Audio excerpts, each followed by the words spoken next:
This just happened. Joel left his job after only 6 months in the collective because he was building a thriving grant writing business with no prior experience in grant writing. He was stuck at a dead-end job, wanting to provide his family with more opportunities than his current salary had provided. Plus, the work just simply wasn't interesting anymore. He needed a challenge. He needed something new and exciting. With his passion for writing and his desire to find a career that helped others, grant writing seemed like the perfect fit. I am so excited for you to meet Joel. Let's dive in.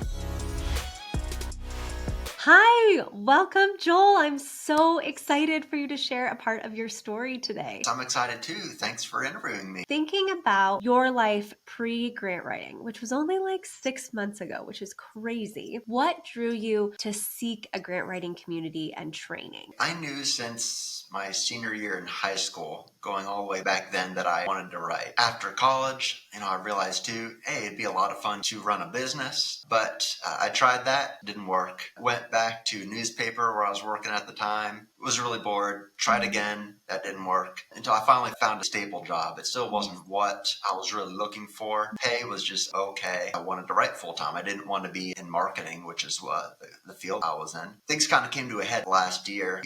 We adopted our last 2 kids. My wife wanted to stay home, and all of a sudden, I really have to be making more to meet ends meet. Applied to 100 jobs, nothing came up. So we ended up having to move back to my wife's hometown, move in with her mom, and we're saying, okay, what do we do? I had heard about grant writing somewhere, and I thought, well, that's writing. I saw something about the collective, so I looked into it and said, I could do that. That's something I think I'd have some fun doing, and I liked how interactive it was, and it would teach me how to do grant writing. So I decided to take the leap and sign up. What was that first business you started to create and then it didn't work? The first business I tried was freelance editing. Awesome. I found that I was competing against people in the Philippines, and I couldn't work for $1 an hour. So I just had a hard time breaking into that. I was just out of college too. Didn't have a big network or anything. It's very cool because I think it speaks to your entrepreneurial spirit. And if you interview anyone who's an entrepreneur, they will always have like the 8 businesses before the business that worked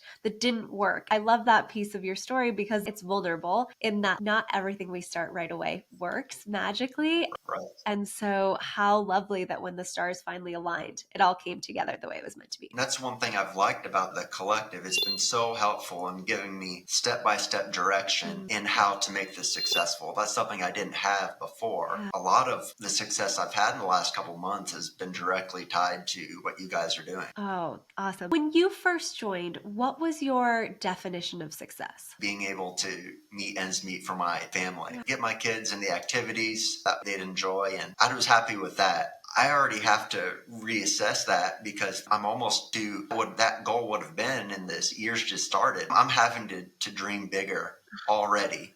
And that's exciting. It's a little scary, but it's exciting. Oh my gosh. Yes, it is. It's both of those things like, oh my God, I'm being forced out of this comfort zone. This is the limit that I thought I had. And now the ceiling is blown off of that limit. Is there a big dream that's percolating? There's some things I've wanted to do for a while. I've wanted to go backpacking, for example. I've never had the time or resources to even try that. I can start imagining myself doing that. I love that. Where would you go backpacking first? Like, is there a spot you've dreamt about? Oh gosh, I want to go out to the Rocky Mountains. There's also the Canyonlands out in Utah. That looks a lot of fun. If you get to a backpacking place, just let me know. My husband and I have lots, and then we have a lot of people who've done a lot of trails, so I'm happy to help in any way. Take me back to a really challenging moment in this journey. What happened? What did that feel like? Most challenging moment in the journey was probably the couple weeks leading up to when I quit my full-time job. I had found a client who wanted to hire me for a grant, and I knew I couldn't do both at the same time. It was a federal grant. It was going to take a lot of time, and I had to quit. And even though I was confident that I could do this, just leaving that stability was a little intimidating. Absolutely. I took the leap, and it worked out. Talk to me about that leap. You're right. It's this really scary moment. What was the process? What did that look like? And how did you finally make the decision to take the leap? I just had to be honest with myself about my job. If I were to keep my job even for a couple months, I would burn out. I wouldn't be able to be there for my family and things that were important.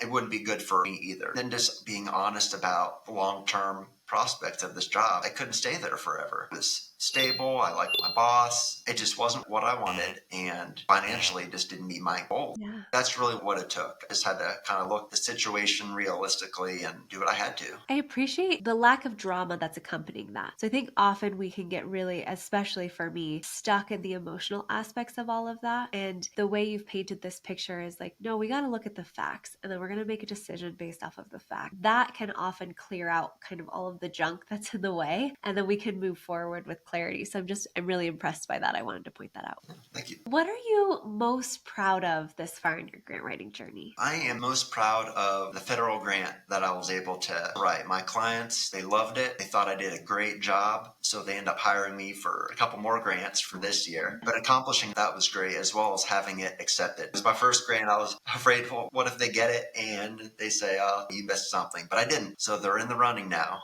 I love it. Oh, it's so good. And it's so good when our first one is successful because it just creates the momentum for us to have the confidence to go after more. Is this the same client that then turned into the retainer contract, or is that a different client? It is. Yep, same client. Can you talk us through how you went from a one grant kind of relationship with this client to then moving into a retainer for the entire year and what that conversation looked like? Well, I had done the funding strategy and identified all the grants that we wanted to go after. I had an idea of what those would cost. They were all either federal or federal pass-through grants. So they were going to require about the same amount of work. I took your guys' advice and priced higher than I was comfortable with because we had a relationship. They said yes. So basically, I spread that cost over the course of the year. So I'd have something monthly coming in, and also added some optional hourly add-ons if they had additional work they wanted me to do. Many unicorns and many members who join our collective are nervous about going after federal grants for their first grant opportunity. And you just dove straight on in. Is there something that compelled you about going for federal grants right away? Did you know what industry you wanted to focus in, so then that led you to the federal grant? How'd you just go for a federal grant right away? My client is a for-profit company. The number of grants available to them is a lot more limited. They're making a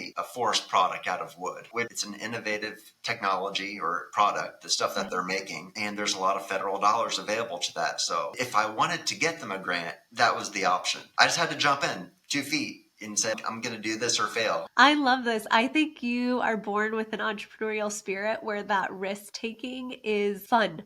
Like, is that accurate? Yes, that's definitely accurate. I look forward to bad weather even just because it's more of an adventure. That's me. I love that. That makes for a really fun life. So I'm sure your kids are super grateful to have you as a dad. What is one fact about the work that you're doing? Something exciting that you look forward to having an impact on? I'm focusing on forestry related initiatives, grant work, including for-profit companies kind of in that area. It just excites me. I love nature and I'm able to build on things that I've learned in my past job. Even though it wasn't my favorite, I still learned something and I can still bring that with me. I feel like what I'm doing is making an impact on the world. I've reached out for more interviews just to find so many people working in this area who are open to grants and to help, and I get to be part of that. That's fun. Did you have a background in forestry? Yeah, the company I worked for before, they were a manufacturer, and their primary clientele were in the forest industry. I was marketing. I had to know them well,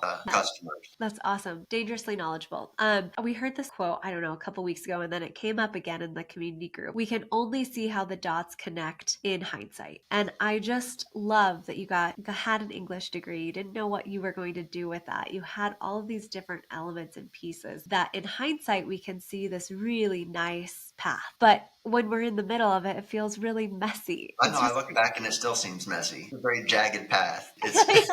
What is one word to describe your dream lifestyle? Fun. Next vacation spot. Rocky Mountains. Favorite podcast. Dan Carlin's Hardcore History. Ooh, lovely. New one. What are you reading right now? Jesus is Greater Than Drugs. It's written by a local director at a nonprofit here where I live. Oh, nice. It's a great title. Last TV show you binged? Once Upon a Time on Disney. I haven't watched that in such a long time. Oh my God, I loved it. Okay, what's your superpower? And stubbornly optimistic. I can see that come through this. I love this. You talk about how the job that you were in wasn't going to allow you the opportunities that you wanted to provide for your kids. What would one thing that you would want to provide for your kids look like? And tell us about that dream. All my kids, they're so passionate and talented, and I want to give them opportunities to develop that and learn what they like. My son, he's so athletic, and just so I can sign him up for things like martial arts that he wanted to do. It's like, I can do that now. And my daughter likes acting and singing, and I can sign her up for those sort of things, and I can put money away for their college, and that's important to me, and I'm so glad that I can give that to them. Oh my God, what a beautiful way to end. Thank you so much for your vulnerability, for your stubborn optimism, because this journey is incredible and it is just getting started. The momentum that you're building is insane, and I cannot wait to see where you're at next year. Because next year you're going to be like, okay, we did all these big dreams. Like, I got a big dream, even bigger, and I cannot wait for that. Thank you so much, Joel. It's been a pleasure. Right. Thank you. It has. Yes. Same here.